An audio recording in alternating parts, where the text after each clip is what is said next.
ये वीडियो सिर्फ और सिर्फ मनोरंजन के लिए है। इस वीडियो का किसी भी समिति और उसके पदाधिकारियों से कोई भी लेना देना नहीं है। ये एक निजी ब्लॉग वीडियो है जिसमें व्लॉगर ने अपने भाइयों, भाभीियों, दीदियों, नगरवासियों और अपने नगर में हो रहे सार्वजनिक मां दुर्गा उत्सव 2025 को दिखाया और फिल्माया है। इस वीडियो का उद्देश्य किसी को भी किसी प्रकार से गलत दिखाना या बताना नहीं है। धन्यवाद।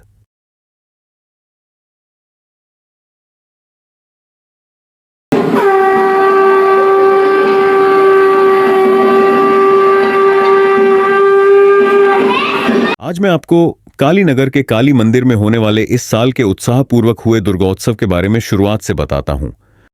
तो चलिए शुरू करते हैं। साल भर इंतजार करने के बाद आखिरकार वो दिन आ ही गया जब मोहल्ले में मां दुर्गा की पूजा की तैयारी शुरू हुई। रविवार के दिन मोहल्ले के सामुदायिक भवन में एक बड़ी मीटिंग बुलाई गई। भवन में सब लोग इकट्ठा थे।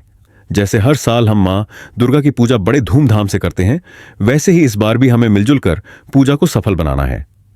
इस बार कोशिश होगी कि मंडप और भी भव्य हो, लाइटिंग बेहतर हो और कार्यक्रम सबसे खास हो। मीटिंग की समाप्ति के बाद सभी लोग अपने अपने कार्यों में जुट गए। सबसे पहला काम था चंदा कलेक्शन का, और उसके लिए रसीद बुक छपकर आ चुका था। अगले ही दिन से मोहल्ले के युवा हाथ में रसीद बुक और थैला लेकर घर घर जाने लगे। जिसे लीड कर रहे थे श्रीमान जय कुमार डे, श्रीमान सुभाष डे उर्फ दादा, जो बहुत ही स्मार्ट, डैशिंग और चार्मिंग हैं। वे दरवाजा खटखटाते और मुस्कान के साथ कहते, जय माता दी, पूजा के लिए चंदा लेना है। दादा जहां भी जाते पहले उनका हालचाल पूछते, वहां बैठते और फिर उनके स्वेच्छा अनुसार चंदा काटते। किसी के साथ कोई जोर जबरदस्ती नहीं करते। लोग खुशी खुशी पैसे देते। कोई 101, कोई 201, कोई 501, कोई 1001, तो कोई 2001 भी निकाल देता। दादा पूरे मोहल्ले के दादा हैं, जिस कारण सब उनकी बातों को सुनते भी हैं। दादा सबसे हंसते मुस्कुराते बातें करते ताकि किसी को भी दादा से बात करने में झिझक ना हो, और हर कोई उत्साह से सहयोग भी करता है। सबको मां दुर्गा की पूजा का महत्व समझाते जाते और चंदा इकट्ठा करते जाते। कितना काटना दादा? 1500 काट। तो कहीं पे दादा रसीद काटते तो कहीं पे हमारे मोहल्ले के युवा। कोई भी इस काम पे पीछे नहीं था। सब अपना अपना सहयोग कर रहे थे, क्योंकि मां दुर्गा की पूजा नजदीक है और अभी बहुत से काम बाकी हैं। चंदा कलेक्शन से लेकर मंदिर के सजावट तक का काम बाकी है। तभी मोहल्ले के युवा जितेन बर्मन जी को मां दुर्गा पूजा का ब्रोशर देते। चार्मिंग एंड वेरी हैंडसम श्रीमान विश्वजीत दास उर्फ विस्सो भाई। तोबा तोबा तोबा, थारा मूड खराब कर दिया। तो इस तरह से दादा ने अपनी युवा टीम के साथ मिलकर पूरे मोहल्ले से चंदा कलेक्शन किया। एक तरफ दादा चंदा काट रहे थे तो दूसरी तरफ श्रीमान विश्वनाथ राजवंशी और विकास यानी मैं मां दुर्गा की प्रतिमा को फाइनल करने के लिए श्रीमान Vishwanath Rajvanshi very handsome and very charming मूर्तिकार के पास जा रहे थे। मूर्तियों के कारखाने में पहुंचकर विश्वनाथ दादा ने सभी मूर्तियों का जायजा लेते हुए मूर्तिकार रतनपाल से मुलाकात की। यही है वो मूर्तिकार जिनकी हम बात कर रहे थे, मूर्तिकार श्रीमान रतनपाल। रतनपाल जी से विश्वनाथ दादा ने मूर्ति खरीदने को लेकर बहुत लंबी बातें के मूर्तिकार रतनपाल ने विश्वनाथ दादा को किसी एक मूर्ति को पसंद करके उसे फाइनल करने को कहा। तभी विश्वनाथ दादा ने सभी मूर्तियों को एक एक करके बहुत बारीकी से देखा। शुरुआत में तो उन्हें कुछ समझ नहीं आया कि किसे फाइनल करे, क्योंकि वहां रखी सभी मूर्तियों बहुत खूबसूरत और नायाब थीं। फिर भी उन्होंने बहुत सोच समझकर एक मूर्ति पसंद कर ली, जो कि मुझे भी बहुत पसंद आया। फिर दोनों ने उस मूर्ति को ही फाइनल करने का फैसला लिया और मूर्तिकार रतनपाल के पास गए और उन्हें बुलाकर पसंद किए गए मूर्ति को फाइनल किया। फिर विश्वनाथ दादा ने मूर्तिकार के साथ मूर्ति की कीमत तय कर ली और 2 दिन बाद आकर मूर्ति ले जाने का तारीख तय किया। अगले दिन सुबह विश्वनाथ दादा और सुभाष दादा दोनों एक साथ चंदा कलेक्शन के लिए घर से निकले। स्टॉप स्टॉप स्टॉप, जरा पीछे लेना। जी सर। स्टॉप हियर, जरा जूम करो उस पर।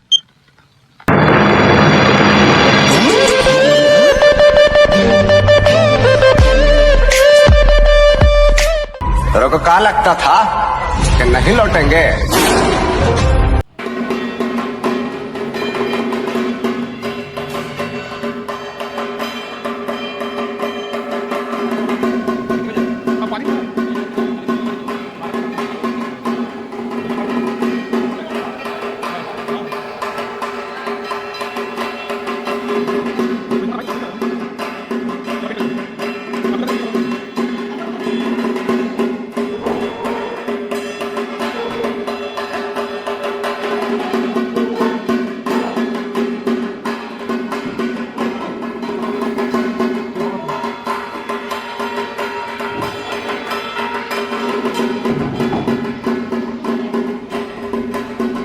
मंदिर में इस बार पूजा की तैयारी पूरे जोर शोर से चल रही थी।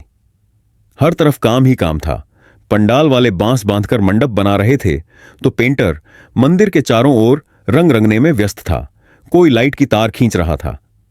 लेकिन इन सब के बीच जो हर काम में सबसे आगे थे, सबको दिशा दे रहे थे, सब पर नजर रखे हुए थे, वो थे हमारे सुभाष दादा। दादा पूरे मंदिर में ऐसे घूम रहे थे जैसे कमांडर अपने सैनिकों के बीच चल रहा हो। कहीं किसी को बोलते, अरे भाई ये कपड़ा थोड़ा सीधा बांधो, झुकने से पंडाल तिरछा दिखेगा। तो कहीं पेंट करने वालों को कहते, ऊपर हल्का रखो, नीचे गहरा, ताकि मां दुर्गा की मूर्ति उभर कर दिखे। पंडाल बन रहा था तो दादा खुद रस्सी पकड़कर खड़े रहे, बांस सीधा करवाते, हवा चले तो कपड़ा संभालते। एक पल के लिए भी नहीं रुके। किसी के हाथ से हथौड़ा गिरा तो दादा उठाकर दे दिए, कोई कपड़ा गलत बांध दे तो वहीं जाकर खुद सुधार दिया। आवाज में आदेश भी था और अपनापन भी, जिसे कोई नाराज नहीं होता। सब हंसते हुए काम करते रहते। पेंट का काम चल रहा था तो दादा की नजर ऊपर नीचे हर तरफ घूम रही थी।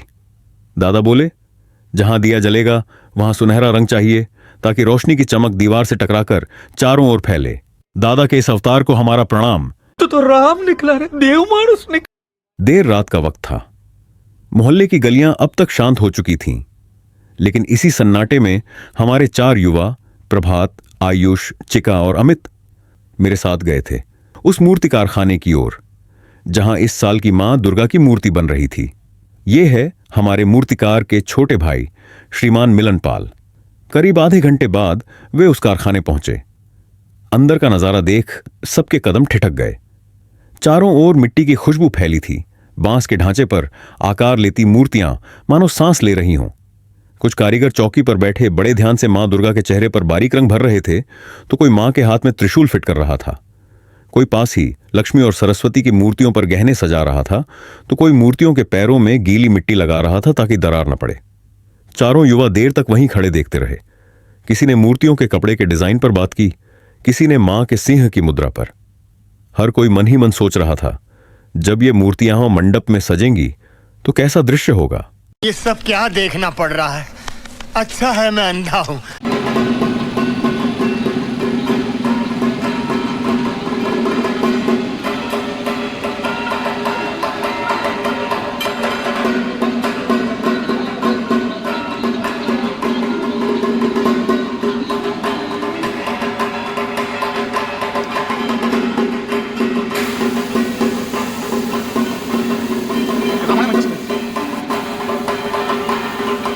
मूर्तिकार रतनपाल से हो गई थी छोटी सी चूक, जिसे सुधारने के लिए सुभाष दादा, विश्वनाथ दादा और मैं रात को 12 बजे मूर्तियों के कारखाने में पहुंचे।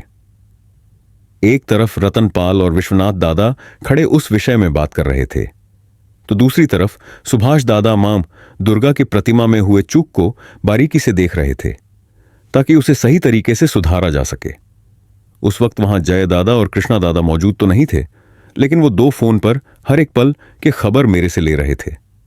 फिर सुभाष दादा ने मूर्तिकार को मां दुर्गा के प्रतिमा में कुछ सुधार के लिए लिया सुझाव दिया, और वहां से करीब रात 1 बजे हम तीनों निकल आए। आज पंचमी है और आज हमारी मां दुर्गा का आगमन है, लेकिन उससे पहले आज नारियल के लड्डू बनने थे, जिसके लिए हमारे मुकेश भाई ने सभी नारियल को छिलने का जिम्मा लिया और हमारी महिला मंडली ने बाकी के सभी काम को अपने ऊपर लिया। वे अभी नारियल को इतनी बारीकी से घिस रहे थे मानो जैसे जौहरी हीरे को तराशता हो। उनके इस मेहनत को हम सभी का नमन है। अब आगे बढ़ते हैं। जिस पल का हम सभी को बेसब्री से इंतजार था, वो पल आ चुका है। मां दुर्गा हमारे मंदिर कालीबाड़ी काली नगर में आ चुकी हैं। ये हमारे सुभाष दादा हमेशा प्रेजेंट। मां दुर्गा की प्रतिमा को गाड़ियों से उतारते और उन्हें सही स्थान पर सेट करते हमारे मोहल्ले के सभी युवा।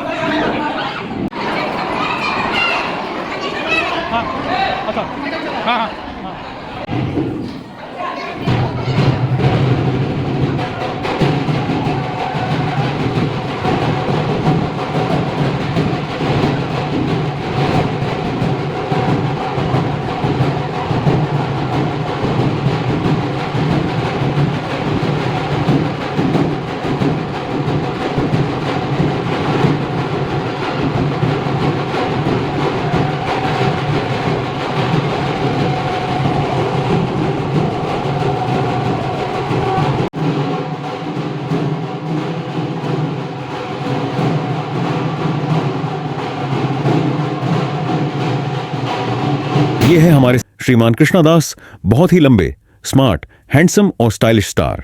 मां दुर्गा के आने की खुशी में लगाए गए ढोल के आवाज में नाचते थिरकते हुए हरे मोहल्ले के भविष्य, छोटे छोटे बच्चे मानसी, कुणाल, शौर्य, दक्ष, माही, पाखी, आश्य, अर्पित, कनक, गोला और पीहू।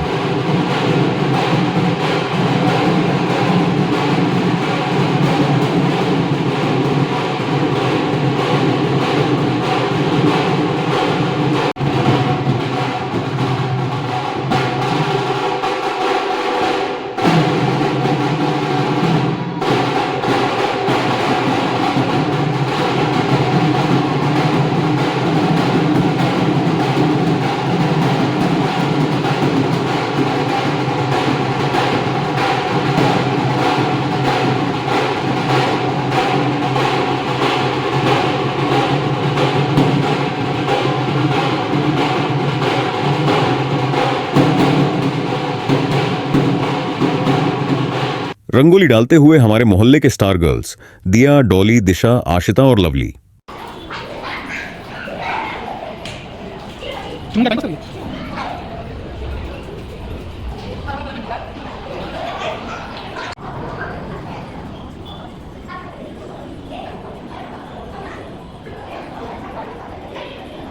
तो आज का हमारा ये एपिसोड यही समाप्त होता है। अगले एपिसोड के लिए हमारे साथ बने रहे और मेरे इस चैनल को सब्सक्राइब ज़रूर करें, वीडियो को लाइक करें और शेयर करना तो बिल्कुल भी ना भूलें। कमेंट करके बताइए ये वीडियो आप लोगों को कैसा लगा। तो फिर मिलते हैं हमारे अगले एपिसोड षष्ठी पूजा में, जो कि बहुत ही मज़ेदार और आनंदमय होने वाला है। तब तक के लिए बाय बाय।